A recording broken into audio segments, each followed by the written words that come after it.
Doctor Mizanur Rahman Azhari কি নির্বাচনে অংশ নেবেন? বাংলাদেশি ইসলামিক অঙ্গনের জনপ্রিয় মুখ ডক্টর মিজানুর রহমান আজহারী।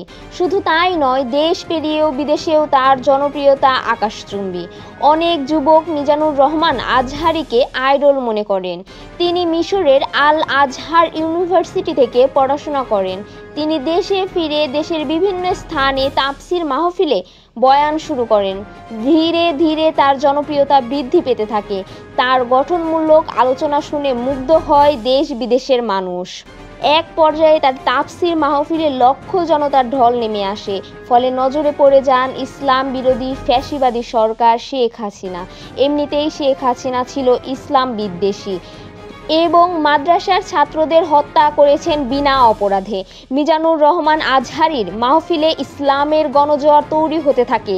ইসলামের এই গণজোয়ার রুখে দিতে শেখ হাসিনা আজহারী সাহেবকে দেশ ত্যাগ করতে বাধ্য করেন। ফলে তিনি দেশ ত্যাগ করতে বাধ্য হন। এখন তার ভক্ত অনুরাগীরা অনেকেই চাইছেন তাকে ক্ষমতায় আসনে দেখতে, কিন্তু দেশে ফিরে তিনি নির্বাচনে অংশ নেবেন কিনা সেই ক্ষেত্রে তৈরি হয়েছে ধোঁয়াশা। এই বিষয়ে তিনি এখনও আগ্রহ প্রকাশ করেননি।